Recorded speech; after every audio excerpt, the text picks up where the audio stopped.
On the 7th of October, legends will meet in the city of Durban, each ready to defend a legacy.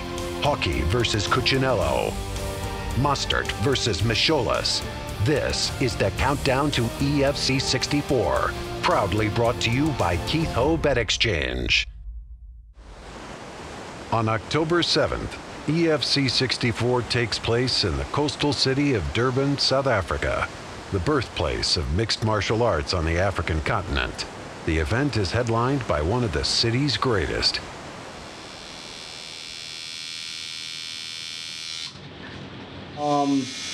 Andrew Buerta. I think right at the end of the first round, we both shot for takedowns and I caught my head either on his knee or an elbow and it split open. I think I got like 6 stitches that night. But that was in the first round. That's why I say some fighters can't take I think maybe the smell of their own blood, because your senses are so like hyped while you're fighting. That like iron smell that you get from your blood is almost overwhelming. Yeah, I don't seem to have that problem. I get over it quite quick. Yeah, we went 2 more rounds with a big gush in my head and managed to take the fight in points. Wesley Hawkey has fought for as long as he can remember. Making his debut at EFC 10, his career has taken him to the heights of title contention and the lows of seeing imminent glory snatched away. At EFC 14, he dominated undefeated bantamweight champion DeMart Penna for 4 rounds until a sudden reversal of fortune ended the fight. At EFC 38, while weathering the storm of a painful divorce, he fell to Boyd Allen, once again losing out on the title. For Durban's fighting son, the road to the belt is not over. Today he looks ahead to EFC 64 as the next chapter in his storied quest for gold. He takes the fight in the city of his birth, once again flying high the flag of Durban's rich MMA history. The EFC 33 was the first Durban event. A lot of excitement around it. The crowd itself was excited that EFC made its way to Durban. You can, while you're sitting at the back and you're just listening to the crowd and that, the Durban guys weren't doing so well. So the pressure, as the fights were going, the pressure was building now to deliver. And I can still remember standing, looking out. Just before I actually got to that point, I actually threw up at the back. And I came out, and then as I was standing there, it was basically like the whole crowd was like tunneling over you and that.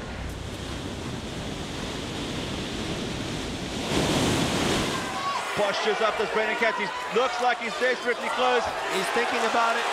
And he takes out Westbrook. He gets the victory. Submit Brendan Katz.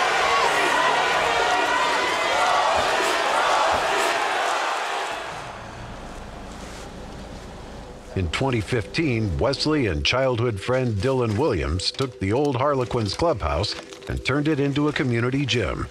It's a center where the people of his hometown come to enjoy the intensity and personal empowerment of training, and where Wesley himself prepares for the coming fight. Wesley's been with me since way back in the Penna fight, so even if he's not in a fight, he's always here training every morning or evening. He's here with me training. So it's never just only train when he's got a fight. He's always here doing something. So we're always working. We change things up the whole time. So as soon as he comes in here, he never actually knows what he's doing until I give him the session. So it can be speed training, explosive training, single leg training, strength training, circuit training like you see in the background, more MMA specific stuff. Just keep the body guessing. We like to keep it simple for him, but I found that the simple stuff works. We don't look at it as he's an international fighter with a 7-0 record. We just see another sort of obstacle in our way.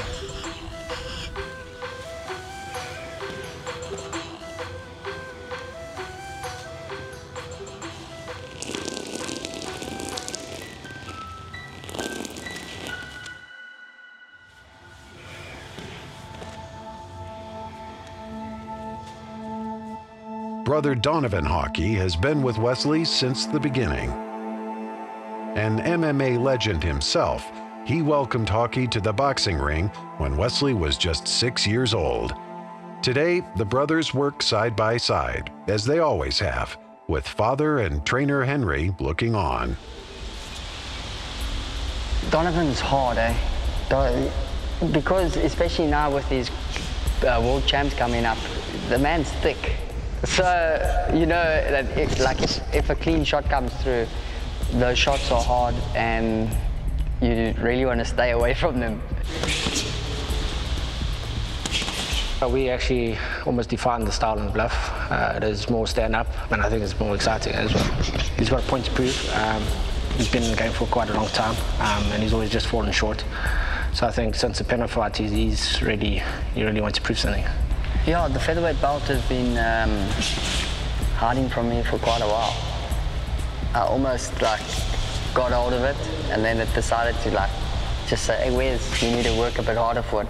After this fight, I'm there, I'm back up there. On the other side of the globe, a fighter of a different kind is preparing to make his EFC debut. As an outsider, he'll have to step into the hostile environment that Wesley Hawkey calls home. I got into fighting when I was young. My dad was like a Bruce Lee, Jean-Claude Van Damme fan. We used to watch that as kids growing up, and it has a massive impact on my life. Always fighting at school, with my friends, my brothers. It was a great part of my childhood, and it's just carried on through. It's that thrill, you know, once you're in there and you're pushing yourself as far as you can go, and he's pushing himself as far as he can go as well, and I just love it. The more fights I have, the more I enjoy it, you know. Competing in the cauldron that is Europe, Jay Cucciniello has recorded win after win, fighting his way to the Spanish title in his quest to find validation in the fight. Now with 7 wins and no losses, he prepares to travel to a new continent for the first time, and there take on a legend. For Jay, the only option is to embrace the grind, just as he always has. Let's get a nice lift. Lift, that's it, you got it. Yeah. I've known Jay now 10 years. We started together in the sport, so we've been training partners for a long, long time. We both started together in a gym in England called Tsunami. That's like old school MMA, and I think that's where Jay's strengths lie. Well, Luke's my coach, he's my friend, you know, and slash manager kind of thing, you know. I can just remember Luke as 6 foot, biggest guy I've ever seen, with the biggest set of ears I've ever seen, you know.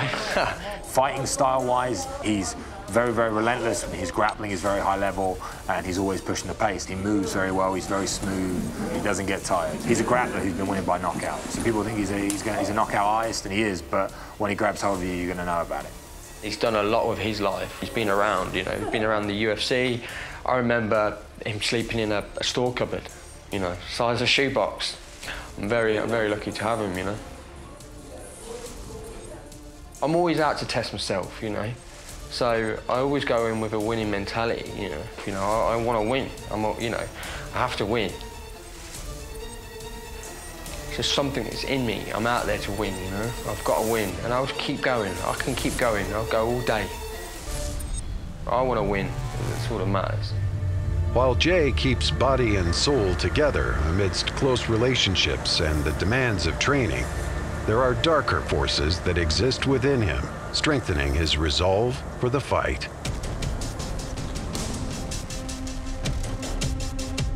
I joined the army as soon as I was old enough. I think like 15 years and 9 months, so as far as 16, I believe. I had many issues, so joining the military was the best thing for me.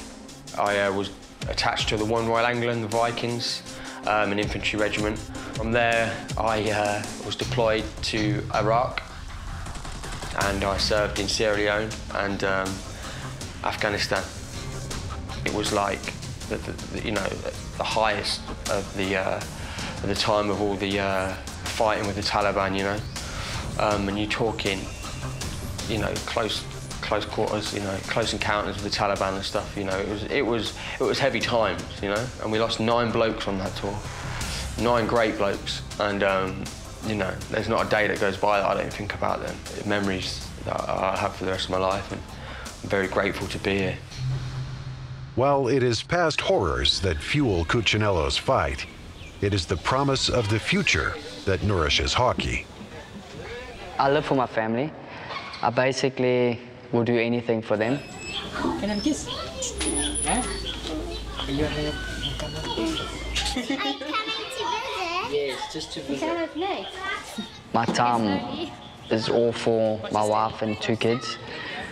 They also take strain when it comes to like fight camps and that, because obviously being a fighter, cutting a lot of weight, moody. If you see, she's able to get the gable. She just needs to lock it up, but she got a tight squeeze. Move away from my brother. No, don't be like that. When it comes to them, I'll give them everything every time, over and over and over. The source of Hawkey's newfound solidity is his wife, Tiffany. She is the rock on which his new quest for the title rests. She said my ego was terrible, and I used to go to Bill's house like to try win her over, just to see her, and I basically had to do a whole change. So I stopped jolling, stopped my social drinking, and then like 6 weeks later, I eventually got it to go with, like, out on a date with me. He wants that shot, like, at least once more, and to be able to hold that belt and say, I did it. Because a lot of people are like, oh, he's not going to get the belt, he's never going to get a chance to. I think he likes to prove people wrong. So I think that's what he's working for, and I'd be so proud of him. Whether there's no belt or what, I'm still proud of him. I think I'm very lucky. He's a very good father, and especially also to his daughter. He does everything for her. His kids are his life. For Hawkey, a man whose family is the center of his world and whose community is the lifeblood of his existence, his coming fight presents a challenge like no other. On October 7th, the task falls on him to defend a legacy that he is a part of and to reignite his run at the title, a belt that few could argue belongs in his home. From what I've seen, that his stand-up's not quick. He does like to rush in the beginning. I think we've tweaked his fighting style to a place where it's almost an unknown. So they can go back and look at the footage, and that's not going to be the same person. So I think that's probably where they're going to fall short. Yeah, I feel Jay is so flat-footed that his movements are not where it's supposed to be for a stand-up guy. When he steps in there and he now knows it's a real fight, your 7-0 record is nothing to me. Once you're in there, records are gone. It's every man for himself. So bring your 7-0 record. You're undefeated, or whatever champion you are. You come into Durban to lose. So they all need to go back to Europe 7-1. All the European fighters need to go back and just be humbled. Because you come into my town, my city, you will be humbled. Just as Hawkey is shaped by his fighting family, so is Jay Cucciniello molded by his own. For Jay, as with Hawkey, it is in the heart of family that the heart of the fighter can be found. I think what drives Jay as a fighter is his history with his dad. My mum passed away when I was young. I believe at the age of 3-4 years old. My dad was everything to me, you know, because he was all I remember from that stage onwards till I was 11 years old. He passed away on my birthday. Everything that I've succeeded in my life, he is a massive part of that, because I did everything for him, you know. So, sorry.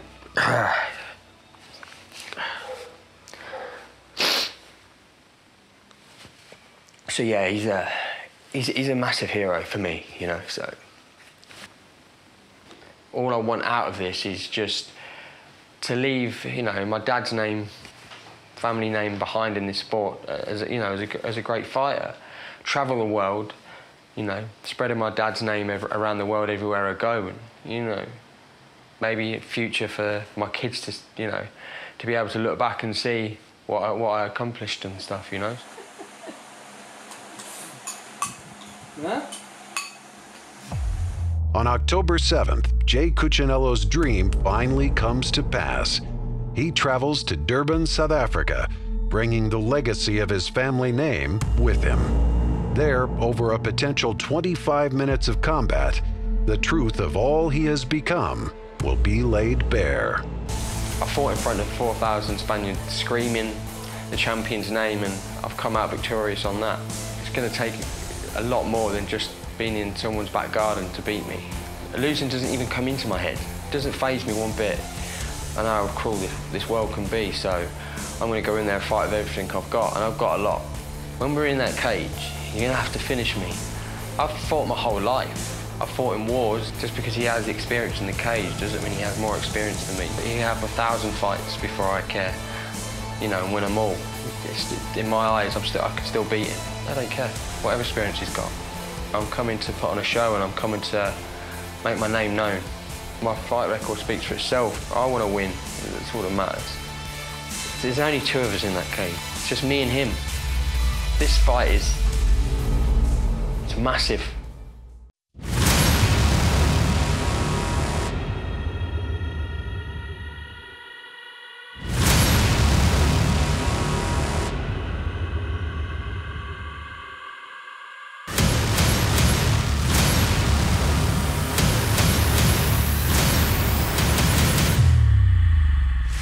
On the 7th of October at Sibaya, Durban's favorite son returns to the hexagon to face a new kind of threat as he takes on the undefeated British warrior, Jay Cucciniello. And heavyweights collide as Vessel Mostert clashes with Ricky Macholas. EFC 64, 7 October. Sibaya, Durban. Tickets and broadcast information at efcworldwide.com.